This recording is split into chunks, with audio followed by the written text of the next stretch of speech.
அனைவருக்கும் வணக்கம். என் பெயர் திருமதி அஜந்தா மேரி, தமிழ் ஆசிரியை, சென்ட் ஜேம்ஸ் அகாடமி. இன்றைய தலைப்பு, உங்கள் எதிர்காலம் சிறப்பாக இருக்கும் என்று நம்புங்கள். ஒவ்வொரு மனிதனும் முதலில் தன்னிடம் நம்பிக்கையை வைக்க வேண்டும். எதையும் சாதிக்கும் ஆற்றல் தம்மிடம் இருக்கிறது என்று நம்ப வேண்டும். நீங்கள் சாதனைகளை செய்ய பிறந்தவர்கள் என்று நம்பிக்கை கொள்ளுங்கள் என்ற விவேகானந்தரின் பொன்மொழிகளோடு என் உரையை தொடங்குகிறேன். அமெரிக்காவில் உள்ள வெள்ளை மாளிகையை சுற்றி அப்ரஹாம் லிங்கன் காலையில் நடைபயிற்சி செய்தார். சிறுவர்கள் சிலர் அங்கே ஓடி பிடித்து விளையாடி கொண்டிருந்தார்கள். அவர்களை பார்த்து அப்ரஹாம் லிங்கன், எதிர்காலத்தில் நீங்கள் என்னவாக போகிறீர்கள் என்று கேட்டார். ஒவ்வொருவரும் தங்களின் விருப்பத்தை தெரிவித்தனர்.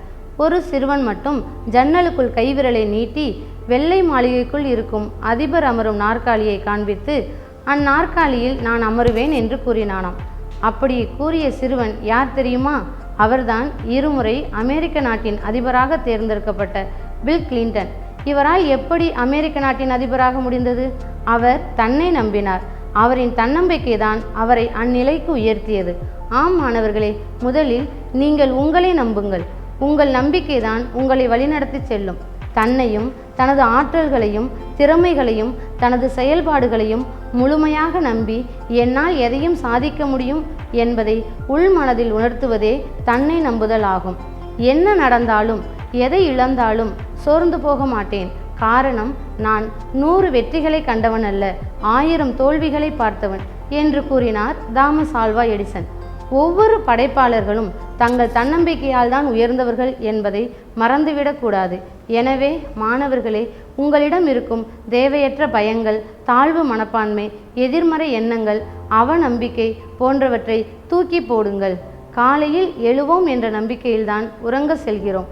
உண்ணும் உணவு செரிக்கும் என்ற நம்பிக்கையில்தான் உண்கிறோம். நம்பிக்கைதான் வாழ்க்கை. உங்களை விட உங்களை ஜெயிக்க யாரால் முடியும் என்பதை நம்புங்கள். உலகில் உடல் உறுப்புகள் குறைபாடு உள்ளவர்களே பல சாதனைகளை புரியும் பொழுது எந்த குறைபாடுமின்றி பிறந்திருக்கும் உங்களால் முடியாதா என்ன? சிந்தியுங்கள். வெற்றி என்னும் உயரத்தை அடைய ஏணியாக இருக்கும் ஆயுதம்தான் தன்னம்பிக்கை. அதை எப்போதும் வளர்த்து கொள்ளுங்கள் என்ற வரிகளோடு என் உரையை நிறைவு செய்கிறேன். மீண்டும் அடுத்த தலைப்பில் சந்திப்போம். நன்றி. வாழ்க வையகம், வாழ்க வளமுடன்.